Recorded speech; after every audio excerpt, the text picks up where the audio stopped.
So, Melody, just tell us the gist of, in a way you were saying this a minute ago, but in terms of the essay that you wrote for the first year project. You talk about a lot of different things, but just give us a sort of capsule summary of what that article is all about. Well, I was excited to write this essay called Moving Up, focusing on mobility and opportunity and an agenda for the next president, whoever he or she may be, whichever party they are coming from. And what I do is I focus on the environment, the mood of the country that this next president will step into. And they will understand this certainly from the campaign. Many of the frustrations and the anger that exist in the country, a lot of it rooted to economic insecurity, shifting demography, a sense of general overall insecurity that exists in the country right now. And as a result of that, the fact that this will be one of the most important issues that the next president will have to face and should start to address.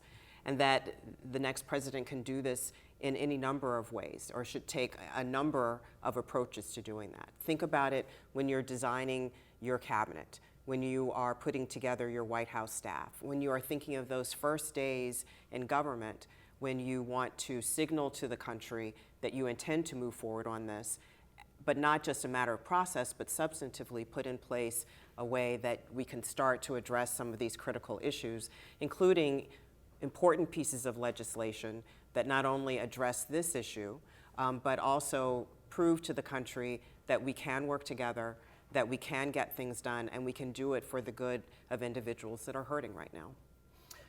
Why don't you give us and start this response with something like the next president should, or my advice to the next president is, because you're very specific about that executive order on day one, the Rich Act that you describe, but the brief legislative agenda summary that you talk about here, and just started with the next president should, or something like that. Okay.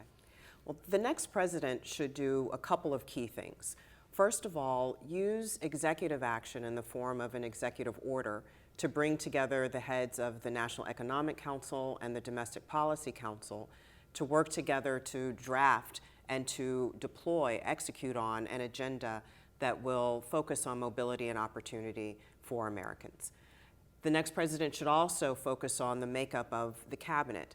Individuals who come to Washington or are in Washington and work in a bipartisan fashion that can be confirmed as quickly as possible so the agenda can get moving, but also who can work together across government and also go into the states working with mayors and with governors to deploy and execute on the agenda, whether it be through executive action or moving forward on pieces of legislation, laws that already exist, to make sure that they're addressing the needs of the country. I also think the next president should focus on a couple of key pieces of legislation. Thinking about infrastructure reform, for example. There have been past examples of reform that we can use in infrastructure bank, for example, that will not only help create jobs for individuals of all skill levels, but also address some of the challenges facing the private sector so that they can continue to create jobs and to be competitive in the world. And also, we draft what I call the Rich Act that focuses on wealth accumulation for low-income Americans. Often people don't think about low-income individuals, those who are living in poverty, starting to accumulate wealth, starting to move up that economic ladder, but through education, starting with early childhood, building on the K-12 legislation that's recently been passed, thinking about some of the proposals around higher education, focusing on issues like mass incarceration and how we can avoid losing literally hundreds of thousands, if not millions, of particularly young men who should be active in our economy. So pieces of policy that will address those issues. You also talk about restoring faith in government as an agent of constructive good in society, and I think related to that, you talk about the importance of the new president not trying to reinvent the wheel entirely. I actually did read your essay. You and my dad. That's pretty good. But not reinvent the wheel, and sort of baby steps that across the political spectrum could be supported. Talk about that for a minute too, and again, start it with a sentence of the president should, or I think, or whatever.